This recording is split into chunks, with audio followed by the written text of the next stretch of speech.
Mental toughness is often misunderstood. Many people think it means being aggressive, emotionally cold, or pushing yourself no matter what. They imagine discipline without rest, strength without emotion, and success without struggle. But real mental toughness doesn't look dramatic. It doesn't shout. It doesn't perform. True mental toughness is quiet, internal, and built slowly, not through extremes, but through consistency. Mental toughness is the ability to stay steady when things are uncomfortable, to keep going when motivation disappears, to think clearly under pressure, and to recover when life knocks you down. It's not about never feeling weak, it's about not letting weakness control your decisions. From a psychological perspective, mental toughness is strongly connected to emotional regulation, self-efficacy, and stress adaptation. Your brain doesn't become tougher through force, it adapts through repeated exposure to manageable difficulty. This process is called stress inoculation. Just like a vaccine exposes your body to a small, controlled dose of a virus to build immunity, small doses of stress build psychological resilience. If stress is too intense, it overwhelms you. If it's slightly challenging, your nervous system learns, "I survived this."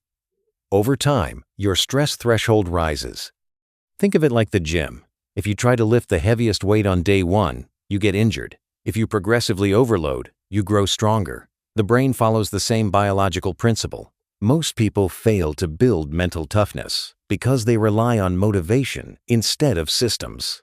Motivation is emotional. It fluctuates. It depends on mood, sleep, weather, music, inspiration. Mental toughness is built on behavior, especially on days when emotion is neutral or low.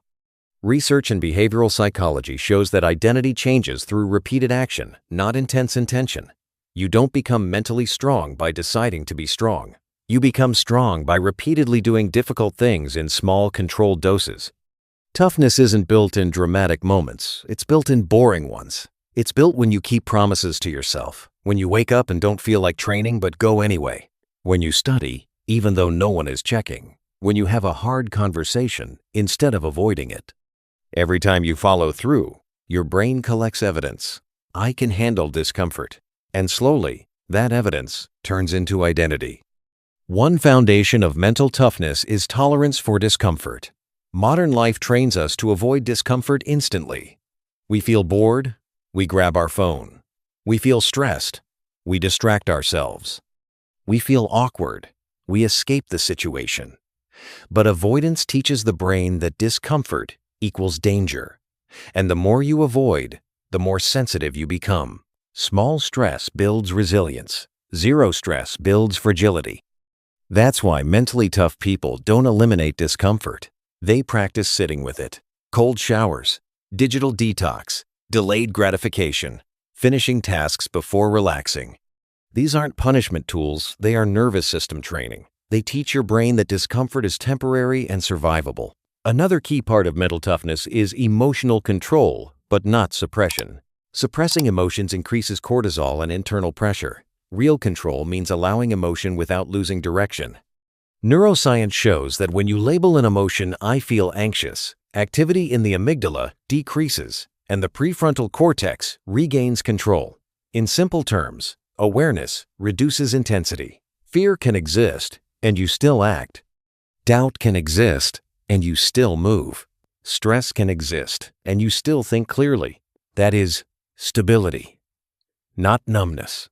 Self-talk also plays a massive role. The brain responds to internal language almost the same way it responds to external threat. If your inner voice constantly catastrophizes, "I can't handle this. This will ruin everything," your nervous system enters fight or flight mode. Mentally tough people don't lie to themselves with fake positivity. They adjust the narrative. Instead of "this is impossible," they think "this is difficult, but manageable." That small shift lowers emotional intensity and increases cognitive flexibility. Recovery is another overlooked component. Many people confuse burnout with strength, but resilience works in cycles. Stress, recovery, growth. Without recovery, stress becomes damage. Sleep, reflection, quiet time. These aren't weaknesses. They are biological requirements for adaptation. Elite athletes understand this. The brain is no different. Responsibility also strengthens mental toughness. Not blame responsibility. Blame gives away control. Responsibility brings it back. Even when something isn't your fault, choosing your response strengthens your internal locus of control, the belief that your actions matter. And research consistently shows that people with a strong internal locus of control handle stress better and recover faster. Consistency under low motivation is where real transformation happens. Anyone can push hard when inspired. Mental toughness is showing up when you feel average, or tired, or slightly discouraged. Doing 60% consistently builds more strength than 100% occasionally. Identity forms through repetition. Over time, mentally tough people develop a quiet confidence. Not arrogance, not dominance, just stability. They trust themselves not because life is easy, but because they've handled difficulty before. They've built proof. Mental toughness isn't about becoming unbreakable. It's about becoming adaptable, strong enough to bend without snapping, stable enough to recover quickly, aware enough to learn from setbacks instead of being defined by them. And the most powerful part? It's built slowly, through small decisions, through controlled discomfort, through acting despite emotion, through choosing responsibility, through resting when needed. The strongest minds aren't forged in chaos or extreme suffering. They are built gradually through repeated exposure to manageable challenge, one decision at a time.